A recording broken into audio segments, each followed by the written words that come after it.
के अपने YouTube channel the prime classes में मैं स्वागत करता हूं। साथियों, आप लोगों को पता होगा कि ये टॉपिक सर्वनाम से संबंधित है या हिंदी ग्रामर से संबंधित वीडियो है पूरा। धीरे धीरे क्रम वाइज सभी में वीडियो अपलोड करने का कोशिश कर रहा हूं, जिससे आपको आगामी एग्ज़ाम में सहायता मिल सके। जैसे अभी जूनियर असिस्टेंट का फॉर्म आया है और आप लोगों को पता होगा कि पेट का भी फॉर्म आ चुका है, ऑनलाइन डेट चल रही है। उसी के अकॉर्डिंग हिंदी आप लोग जानते होंगे कि कितना इम्पोर्टेंट है। साथियों, ज़्यादा देर न करते हुए अपने टॉपिक को शुरुआत करते हैं। देखिएगा, परिभाषा क्या है।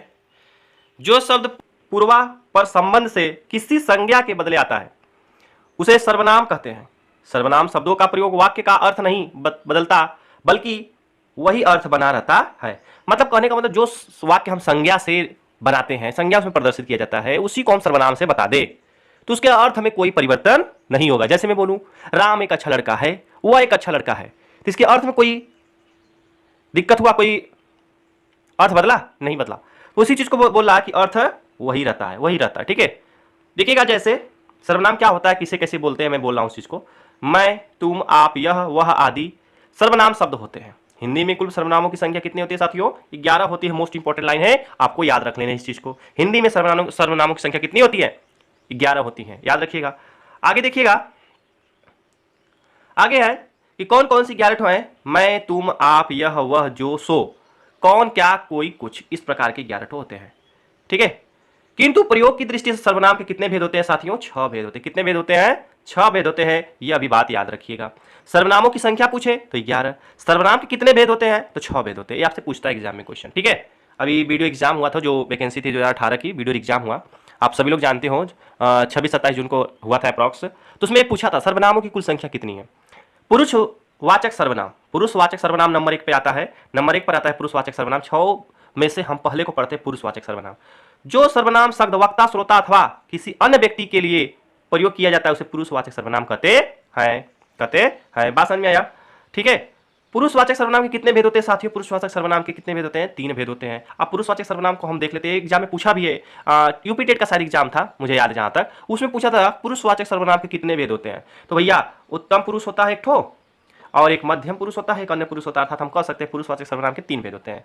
उत्तम पुरुष के अंतर्गत क्या क्या आते हैं साथियों? उत्तम पुरुष के अंतर्गत आपका आता है मैं, हम, मुझे, आप, मुझे, मैंने, मेरा, मुझको, हमको, हमें। ये क्या आता है? उत्तम पुरुष के अंतर्गत आता है तू, तुम, आप, तुझको, आपको। यह किसके अंतर्गत आता है?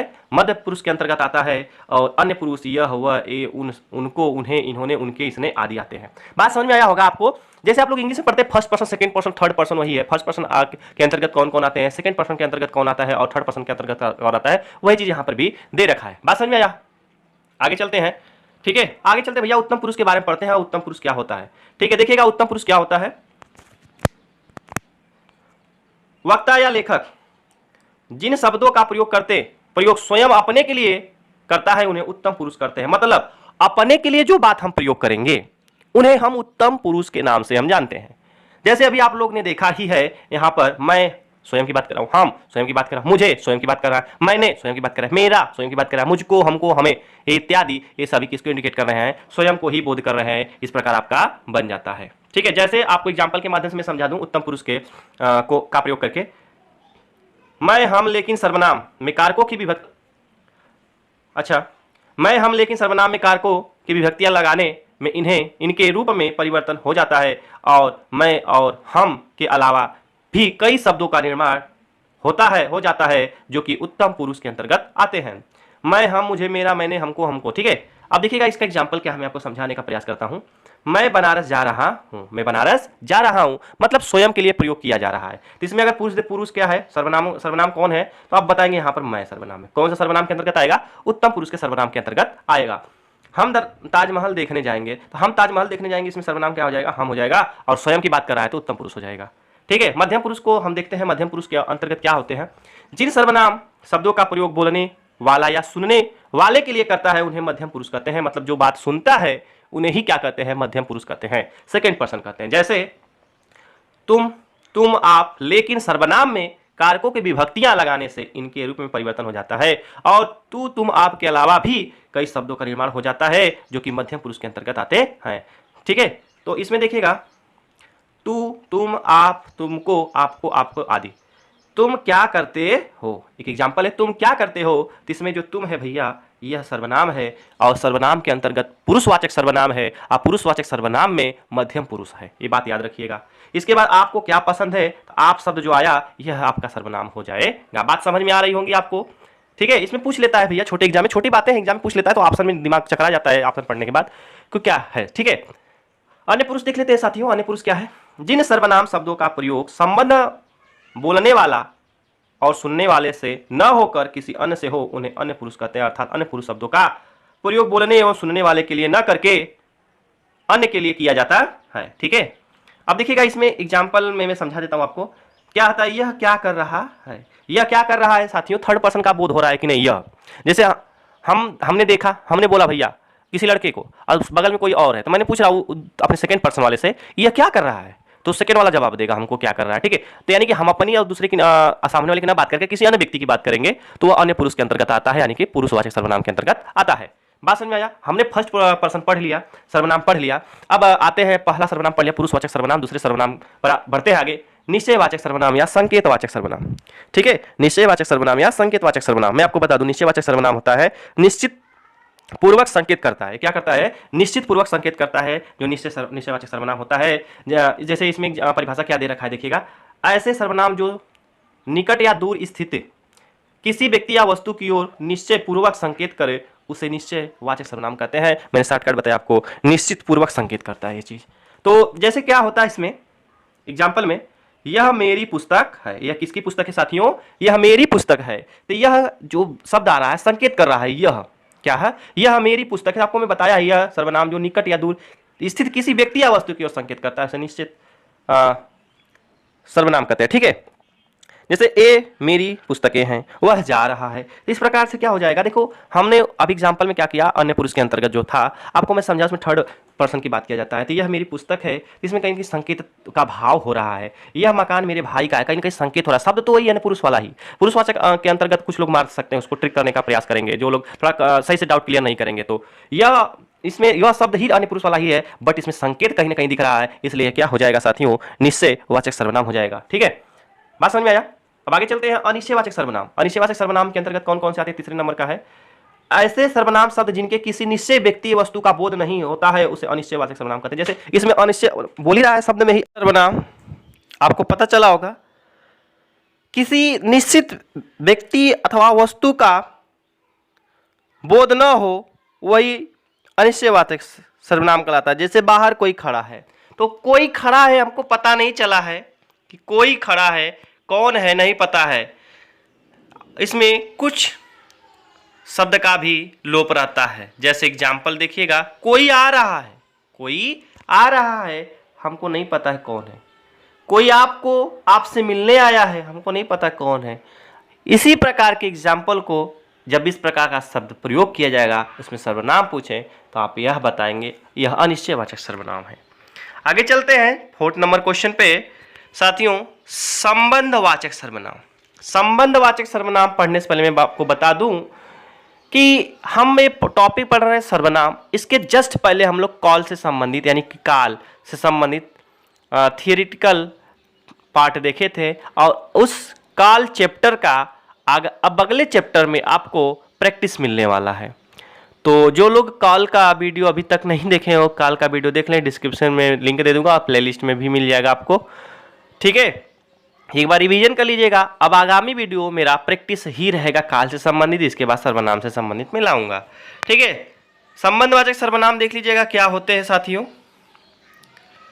संबंधवाचक सर्वनाम ऐसे सर्वनाम जो शब्द जो किसी दूसरे संज्ञा या सर्वनाम से संबंध स्थापित करते हैं, करने के लिए प्रयुक्त किया जाता है, संबंधवाचक सर्वनाम कहलाते हैं। जैसे जो, सो, जैसा, वैसा, जिसका, जिसकी, उसकी। ठीक है, इस प्रकार के आते हैं शब्द। तो यहाँ पर देखिएगा, जैसे जिसकी लाठी उसकी भैंस, जिसकी लाठी उसकी भैंस, जो सोता है सो खोता है। इस प्रकार से वाक्य को क्या कहेंगे, संबंधवाचक सर्वनाम कहते हैं। जिसमें जो सो जैसा वैसा जिसका जिसकी वही शब्द जिसको मिलता है। ठीक है, जैसे आपको जो शब्द एक वाक्य का संबंध दूसरे से जोड़ता है उन्हें ही संबंधवाचक सर्वनाम कहते हैं। बात याद रखिएगा अन्य परिभाषा के अकॉर्डिंग। अब आते हैं पुरुषवाचक सर्वनाम, प्रश्नवाचक सर्वनाम को हम देख लेते हैं। प्रश्नवाचक सर्वनाम क्या है? जो सर्वनाम शब्द संज्ञा के स्थान पर आते हैं किंतु वाक्य को प्रश्नवाचक बनाते हैं उन्हें प्रश्नवाचक सर्वनाम कहते हैं। जैसे क्या, कौन, कैसे। जो सर्वनाम शब्द संज्ञा के स्थान पर ही आएगा। ठीक है, क्या आप घर भी जाएंगे, क्या आप घर भी जाएंगे, यह काम कैसे होगा, तो कैसे आपका हो जाएगा प्रश्नवाचक। ये क्या हो जाएगा आपका प्रश्नवाचक सर्वनाम। ठीक है, निजवाचक सर्वनाम में देख लेते हैं भैया। निजवाचक सर्वनाम लास्ट सर्वनाम आपका रहेगा। ऐसे सर्वनाम शब्द जिनका प्रयोग स्वयं के लिए किया जाता है उन्हें निजवाचक सर्वनाम कहते हैं। निजवाचक सर्वनाम कहते हैं। जैसे आप ही स्वयं निज। जैसे मैं अपने भाई के साथ रहता हूँ, तो कहीं ना कहीं इसमें निजता का बोध हो रहा है, तो इसे क्या कहेंगे, निजवाचक सर्वनाम कहेंगे। क्या कहेंगे, निजवाचक सर्वनाम कहेंगे। ठीक है, बात समझ में आ रहा है। इसे कर्ता स्वयं के लिए प्रयोग करता है। ये बात याद रखिएगा, जो निजवाचक सर्वनाम होता है कर्ता स्वयं के लिए प्रयोग करता है। हम खुद वहां जाकर देखेंगे तो स्वयं की बात हो रही थी, निजवाचक सर्वनाम हुआ। आशा करते हैं आप लोगों को ये जो 6 सर्वनाम था मैंने आपको बताया समझ में आया होगा। कौन कौन सा सर्वनाम, पहले पे मैं आपको बताया था पुरुषवाचक सर्वनाम, दूसरे बताया था निजवाचक सर्वनाम।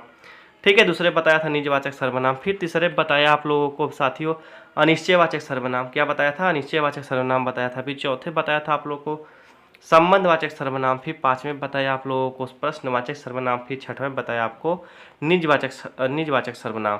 तो आपको ये सभी 6 सर्वनाम समझ में आए होंगे। कुछ महत्वपूर्ण बातें भी समझ लेते हैं। देखिएगा सर्वनाम के कितने भेद होते हैं साथियों, सर्वनाम के कितने भेद होते हैं, 6 भेद होते हैं। कोई कुछ अनिश्चयवाचक सर्वनाम होता है, सब, कोई भी, जो भी, कोई, हर। ठीक है, जो कुछ, कोई न कोई, कुछ न कुछ, इस प्रकार के जो शब्द आते हैं इसे संयुक्त सर्वनाम कहते हैं। आपको ये नई चीज मिलेगा। ठीक है, इस प्रकार के जितने शब्द आते हैं इन्हें क्या कहेंगे हम, संयुक्त सर्वनाम कहेंगे। क्या कहेंगे, संयुक्त सर्वनाम हम कहेंगे। इतना बात याद रखिएगा, क्या कहेंगे, संयुक्त सर्वनाम कहेंगे। ठीक है, बात समझ में आई होगी आप लोगों को।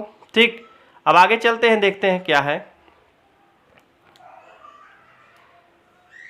संयुक्त सर्वनाम स्वतः रूप से अथवा संज्ञा शब्दों के मेल से बनते हैं। तो पूछ सकता है कि संयुक्त सर्वनाम कैसे बनते हैं, तो भैया संयुक्त सर्वनाम स्वतः रूप से अथवा संज्ञा शब्दों से मेल से बनते हैं। सर्वनाम में 7 कारक होते हैं, इनमें संबोधन कारक नहीं होता है, याद रखिएगा। यह वह निश्चयवाचक सर्वनाम आप अभी पढ़े हैं। आप, अपना, अपने, आप, स्वयं निजवाचक सर्वनाम है, अभी आप पढ़े हैं, इस चीज को याद रखिएगा। ठीक है, अब आगे आता है। देखिएगा हिंदी भाषा में कुल कितने सर्वनाम है, अभी पता है शुरू में ही 11 सर्वनाम होते हैं। ये बात याद रखिएगा, एग्जाम के दृष्टि से बड़ा इंपॉर्टेंट हो जाते हैं। जो सर्वनाम संज्ञा शब्दों के मेल से बनते हैं उन्हें संयुक्त सर्वनाम कहते हैं। ये मोस्ट इंपॉर्टेंट लाइन है, ये बात याद रखिएगा। जो सर्वनाम संज्ञा शब्दों के मेल से बनते हैं संयुक्त सर्वनाम कहते हैं। सर्वनाम विकारी शब्द होता है। सर्वनाम कैसा शब्द होता है साथियों, विकारी शब्द होता है। सर्वनाम कैसा शब्द है, विकारी शब्द है। पुरुष सर्वनाम कितने भेद होते हैं, 3 भेद होते हैं, बात याद रखिएगा।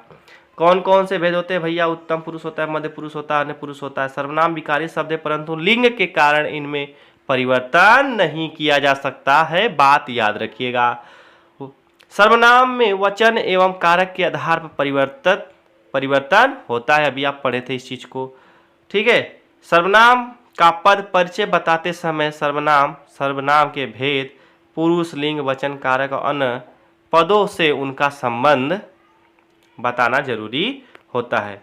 तो आपको मेरा ये सेशन कैसा लगा एक बार कमेंट बॉक्स में ज़रूर बताएंगे, अपनी राय हमें कमेंट में ज़रूर दीजिएगा।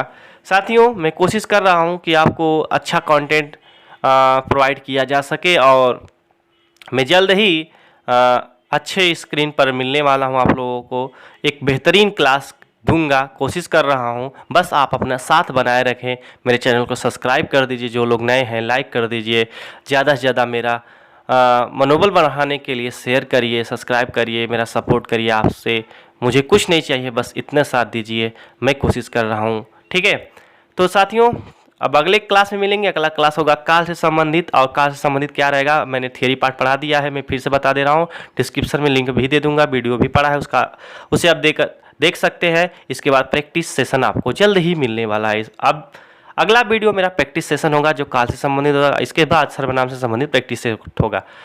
साथियों, अपना ध्यान रखिएगा, मुस्कुराते रहिएगा, पढ़ते रहिएगा। इस बार सिलेक्शन लेना है ये सोचकर आप पढ़िए, मेहनत से पढ़िए। एक सीट हमें चाहिए, जिस किसी के क्षेत्र में आप तैयारी करते हैं, चाहे यूपी पुलिस हो, यूपीएसआई हो, जूनियर असिस्टेंट हो, यूपी पेट हो, चाहे जिस भी क्षेत्र में है आप मेहनत कर रहे हैं, मैं भगवान से प्रार्थना करूंगा कि आपकी सफलता जल्द ही मिले। Thank you.